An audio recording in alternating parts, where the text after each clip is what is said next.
नमस्कारम बच्चों, स्वागत है आपका एक बार फिर से इस ऑनलाइन क्लास के नए वीडियो लेक्चर में। इस वीडियो में हम लोग पढ़ेंगे वेक्टर मैथमेटिक्स के बारे में, जानेंगे वेक्टर होता क्या है, इसका क्या इस्तेमाल है और इसका एडिशन और सब्ट्रैक्शन कैसे किया जाता है। तो इस वीडियो में जो टॉपिक्स हम कवर करने वाले हैं वो है vector introduction, representation of vectors, types of vectors, properties of vectors और addition and subtraction of vectors.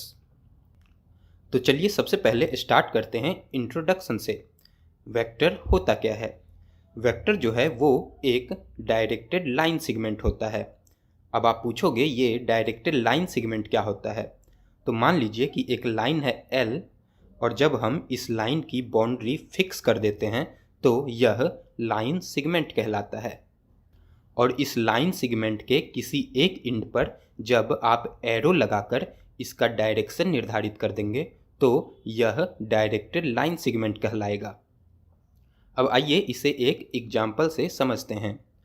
मान लेते हैं कि नॉर्थ, ईस्ट, वेस्ट और साउथ डायरेक्शन को हम पेपर पे कुछ इस तरीके से दिखा रहे हैं। तो हमारे पास एक डायरेक्टेड लाइन सेगमेंट है जिसका लेंथ 3 यूनिट है और इसका जो एरो है वो ईस्ट डायरेक्शन में पॉइंट कर रहा है। तो इसे वेक्टर के रूप में हम लिखेंगे 3 यूनिट ईस्टवर्ड, 3 यूनिट ईस्टवर्ड। अब मान लीजिए एक दूसरा वेक्टर है जिसका लेंथ 4 यूनिट है और यह ईस्ट डायरेक्शन के साथ 30 डिग्री का एंगल बना रहा है टुवर्ड्स नॉर्थ डायरेक्शन। तो इसे हम वेक्टर के फॉर्म में लिखेंगे 4 unit 30 degree north of east, 4 unit 30 degree north of east. अब जब हम इस वेक्टर को पीछे की तरफ बढ़ाते हैं तो हम देखते हैं कि यह नॉर्थ डायरेक्शन के साथ 60 डिग्री का एंगल बना रहा है टुवर्ड्स ईस्ट डायरेक्शन। तो हम इसे 4 unit 60 degree east of north, 4 unit 60 degree east of north भी लिख सकते हैं। अब मान लीजिए कि यह वेक्टर किन्हीं दो डायरेक्शन के साथ 45 डिग्री का इक्वल एंगल बना रहा है, मतलब कि यह दोनों डायरेक्शन के बिल्कुल बीच में है। इस एग्जाम्पल में ये दो डायरेक्शन नॉर्थ और वेस्ट हैं, तो हम इसे 4 यूनिट नॉर्थ वेस्ट भी लिख सकते हैं। जी हाँ, 4 यूनिट नॉर्थ वेस्ट। अब आइए देखते हैं वेक्टर्स को सिंबॉलिकली कैसे रिप्रेजेंट किया जाता है। मान लीजिए कि हमारे पास एक वेक्टर है जिसका टेल पॉइंट A पर है और हेड पॉइंट B पर है। तो इसे रिप्रेजेंट करने के लिए हम AB के ऊपर एक स्मॉल सा एरो लगा देंगे। यह एरो ही वेक्टर की पहचान कराता है। यहाँ एक ध्यान देने वाली बात है कि इस रिप्रेजेंटेशन में टेल पहले लिखा जाता है और हेड बाद में। इसी तरह एक दूसरा एग्जाम्पल लेते हैं। मान लीजिए यहाँ वेक्टर का हेड C पॉइंट पे है और टेल D पॉइंट पे। तो इसे हम वेक्टर CD ना लिखकर वेक्टर DC लिखेंगे। जी हाँ दोस्तों, इसे वेक्टर DC लिखेंगे। अब मान लीजिए कि वेक्टर AB जो है इसका लेंथ 3 यूनिट है और यह ईस्ट डायरेक्शन में पॉइंटेड है।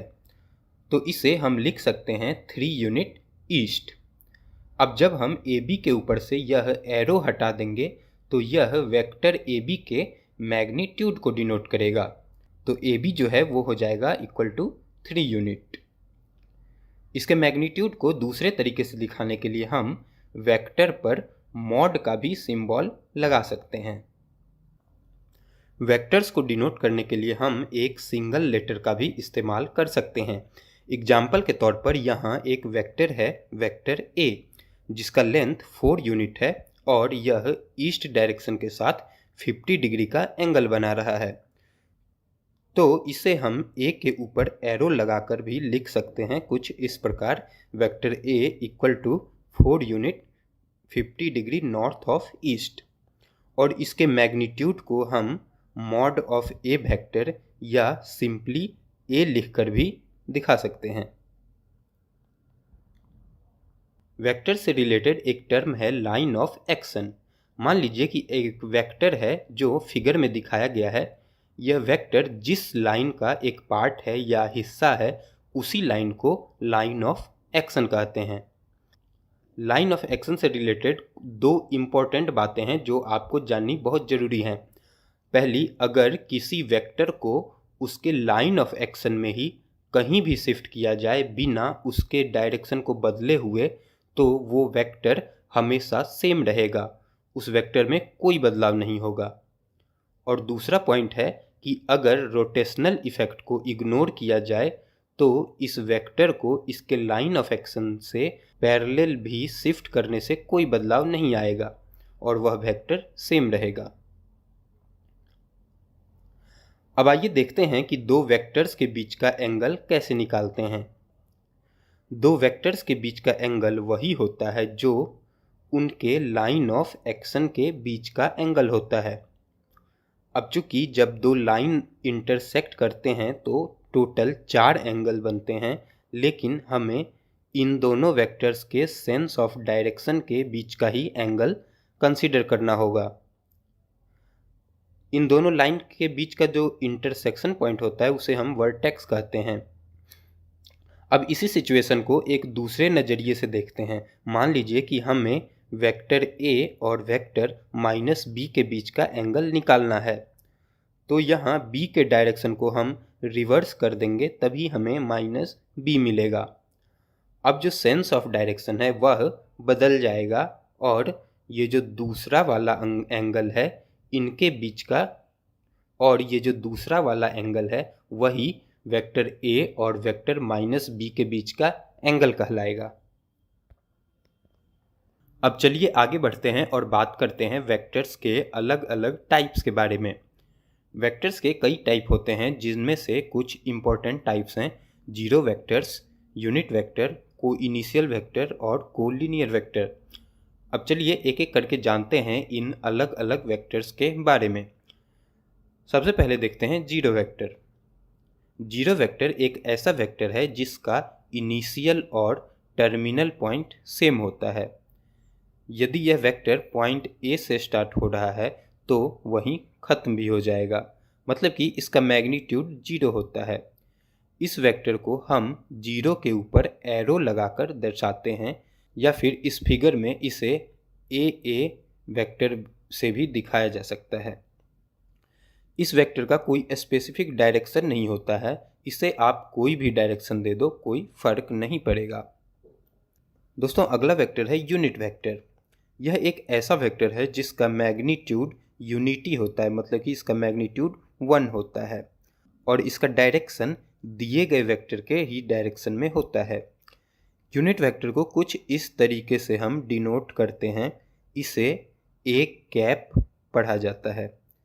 मान लीजिए कोई वेक्टर है a जिसका मैग्नीट्यूड 4 है, तो इस डायरेक्शन में एक यूनिट वेक्टर है a कैप।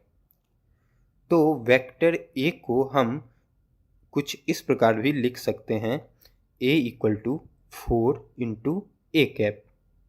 यहाँ पे a कैप जो है वो वेक्टर a के डायरेक्शन को डिनोट कर देगा और ये जो 4 है वो उसके मैग्नीट्यूड को डिनोट करेगा। चूँकि यूनिट वेक्टर a जो है उसका मैग्नीट्यूड 1 है, इसीलिए उसके मल्टीप्लिकेशन से a वेक्टर के मैग्नीट्यूड पे कोई फर्क नहीं पड़ेगा।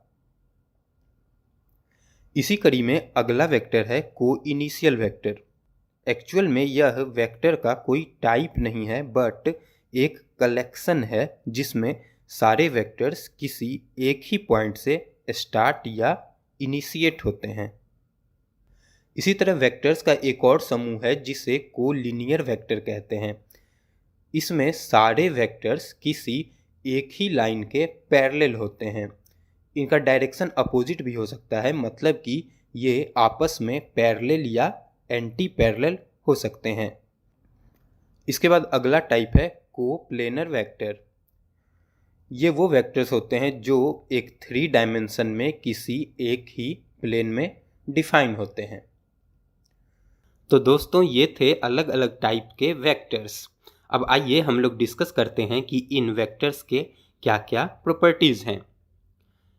इसका पहला प्रॉपर्टी है कि अगर आप किसी वेक्टर को एक नंबर से मल्टीप्लाई करेंगे तो उसका मैग्नीट्यूड और एरो का लेंथ दोनों उतने ही नंबर से मल्टीप्लाइड हो जाएगा। मान लीजिए कि एक वेक्टर है a। अब यदि हम इसे 3 से मल्टीप्लाई करें तो इसका जो मैग्नीट्यूड है वो भी 3 टाइम्स इंक्रीज कर जाएगा, लेकिन इसका डायरेक्शन जो है वो वही रहेगा, उसमें कोई चेंज नहीं होगा। लेकिन अगर हम इसे एक निगेटिव नंबर से मल्टीप्लाई करें तो इस वेक्टर का डायरेक्शन भी जस्ट अपोजिट हो जाएगा, मतलब कि वेक्टर 180 डिग्री से रोटेट कर जाएगा। अगली प्रॉपर्टी है कि अगर दो वेक्टर कुछ इस प्रकार हैं कि इनका मैग्नीट्यूड और डायरेक्शन दोनों सेम है तो वो दोनों वेक्टर भी इक्वल वेक्टर होंगे। नीचे एग्जांपल में वेक्टर a और वेक्टर b दोनों का मैग्नीट्यूड 2 यूनिट है और इन दोनों के डायरेक्शन ईस्ट हैं, तो हम कह सकते हैं कि vector a is equal to vector b। इसी तरह अगर दो वेक्टर्स के मैग्नीट्यूड सेम हैं लेकिन उनका डायरेक्शन अपोजिट है तो इसे एक दूसरे का निगेटिव वेक्टर कहेंगे। एग्जाम्पल में हम आसानी से देख सकते हैं कि ये दोनों वेक्टर का मैग्नीट्यूड तो 2 है, लेकिन एक वेक्टर ईस्ट डायरेक्शन में पॉइंट कर रहा है तो दूसरा वेक्टर वेस्ट डायरेक्शन में पॉइंट कर रहा है, तो हम कह सकते हैं vector a is equal to minus of vector b। अगली प्रॉपर्टी है कि वेक्टर्स के लिए इनइक्वलिटी पॉसिबल नहीं है, मतलब कि दो वेक्टर्स को कंपेयर नहीं किया जा सकता। यह नहीं बताया जा सकता कि कौन सा वेक्टर बड़ा है और कौन सा छोटा, मगर हाँ ये जरूर बताया जा सकता है कि दोनों वेक्टर के मैग्नीट्यूड में कौन सा बड़ा है और कौन छोटा। अब चलिए दोस्तों आगे बढ़ते हैं और जानते हैं कि वेक्टर्स का एडिशन और सब्ट्रैक्शन कैसे किया जाता है। बेसिकली वेक्टर्स को ऐड करने के लिए हमारे पास 3 मेथड हैं जिसे हम एक एक करके डिस्कस करेंगे। पहला मेथड है triangle law of vector addition, दूसरा मेथड है parallelogram law of vector addition और तीसरा मेथड है polygon law of vector addition. तो आइए सबसे पहले हम देखते हैं triangle law of vector addition क्या है। मान लीजिए हमारे पास दो वेक्टर हैं, वेक्टर a और वेक्टर b, और हमें इन दोनों वेक्टर्स को ऐड करना है। तो ट्रायंगल लॉ कहता है if head of one vector coincides with tail of the other vector, मतलब कि इन दोनों वेक्टर्स को हमें इस तरीके से रीपोजिशन करना है कि एक का हेड और दूसरे का टेल आपस में कोइंसाइड हो जाए। तो एक तीसरा वेक्टर जिसका टेल फर्स्ट वाले के टेल पर है और हेड सेकेंड वाले के हेड पर हो, वह इन दोनों वेक्टर्स के सम को डिनोट करेगा। इस ट्रायंगल में जो तीसरा एरो हमने ड्रॉ किया है उसका लेंथ दोनों वेक्टर्स के सम का मैग्नीट्यूड बताता है और इसका एरो हेड उसके डायरेक्शन को बताता है। अब चलिए दोस्तों देखते हैं इस मेथड का इस्तेमाल करके हम दो वेक्टर्स का सब्ट्रैक्शन कैसे करेंगे। इसके लिए हम सबसे पहले क्या करेंगे कि वेक्टर b का डायरेक्शन रिवर्स कर देंगे और फिर उसके टेल को वेक्टर a के हेड के साथ कोइंसाइड करा देंगे। तो ये जो रिवर्स वेक्टर है इसे हम -b कह सकते हैं क्योंकि इसका डायरेक्शन b के जस्ट अपोजिट है। अब ट्रायंगल लॉ का यूज करके हम वेक्टर a और वेक्टर -b को ऐड करेंगे। तो इन दोनों को ऐड करने पे जो हमें रिजल्टेंट मिलेगा वो होगा वेक्टर a - b। अब दोस्तों चलिए आगे देखते हैं वेक्टर एडिशन का सेकेंड मेथड जो है पैरेललोग्राम लॉ। यह वेक्टर एडिशन में सबसे ज़्यादा यूज किया जाने वाला मेथड है। मान लीजिए कि हमारे पास दो वेक्टर हैं, वेक्टर a और वेक्टर b, जिन्हें ऐड करना है। इन्हें ऐड करने के लिए सबसे पहले हमें इन वेक्टर्स को इस तरीके से रीअरेंज करना होगा कि दोनों वेक्टर के टेल्स आपस में कोइंसाइड करें, और हमें इस बात का भी ध्यान रखना होगा कि इनकी लेंथ या डायरेक्शन में कोई चेंज ना आने पाए। अब इन दोनों वेक्टर्स को पैरेललोग्राम के एडजेसेंट साइड्स मानकर हम एक पैरेललोग्राम ड्रॉ कर लेंगे। तो इस पैरेललोग्राम का वह डायगोनल जो इन वेक्टर्स के कॉमन टेल से गुजरता है वही इनका सम या रिजल्टेंट वेक्टर होगा। इस रिजल्टेंट वेक्टर का जो टेल है वो दोनों वेक्टर के कॉमन टेल पर होगा और इसका हेड अपोजिट वर्टेक्स पर होगा। और इस पैरेललोग्राम का जो दूसरा डायगोनल है जिसका टेल वेक्टर बी के हेड पर है और हेड वेक्टर ए के हेड पर है वो इन दोनों वेक्टर्स के सबट्रैक्शन को डिनोट करेगा। तो चलिए दोस्तों, अब हम यह निकालेंगे कि इस रिजल्टेंट वेक्टर का मैग्नीट्यूड और डायरेक्शन क्या होगा। तो सबसे पहले मान लेते हैं कि वेक्टर ए का मैग्नीट्यूड जो है वो है स्मॉल a और वेक्टर बी का मैग्नीट्यूड है स्मॉल b, और ये दोनों वेक्टर्स आपस में थीटा डिग्री का एंगल बनाते हैं।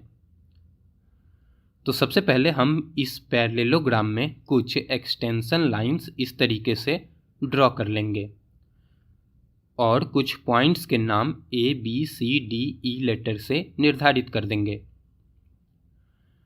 अब चूंकि AD और BC जो साइड्स हैं वो आपस में पैरेलल हैं तो ये वाला जो एंगल है यह भी थीटा होगा, और पैरेललोग्राम के आमने सामने के साइड्स इक्वल होते हैं तो BC का लेंथ जो है वो भी B हो जाएगा।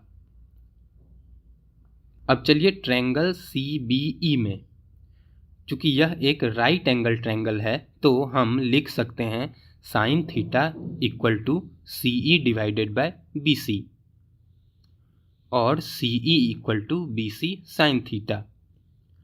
अब चूंकि BC की जो वैल्यू है वो B है तो हमें यहाँ मिलेगा CE equal to B sine theta.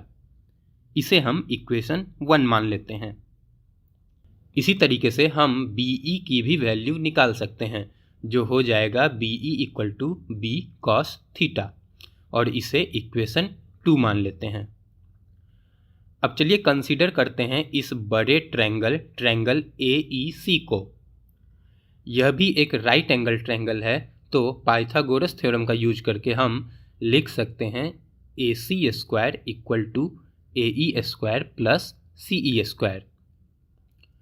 अब चूंकि ये जो AE है वह AB प्लस BE के बराबर है तो हमारा इक्वेशन हो जाएगा AC square equal to AB plus BE whole square plus CE square. अब इक्वेशन 1 और इक्वेशन 2 से जब इसमें वैल्यू पुट करेंगे तो इसे सॉल्व करने पर हमें मिलेगा AC square equal to A square plus B square plus 2AB cos theta. अब दोनों तरफ स्क्वायर रूट लगाने पर हमें फाइनली AC का वैल्यू मिल जाएगा जो कि A प्लस B वेक्टर का मैग्नीट्यूड है, और यह हो जाएगा under root A square plus B square plus 2AB cos theta. अब दोस्तों मान लीजिए कि ये जो रिजल्टेंट वेक्टर है AC यह वेक्टर A के साथ अल्फा डिग्री का एंगल बनाता है। तो ट्रायंगल AEC से हम लिख सकते हैं tan alpha equal to CE divided by AE, जो हो जाएगा tan alpha equal to CE divided by AB plus BC।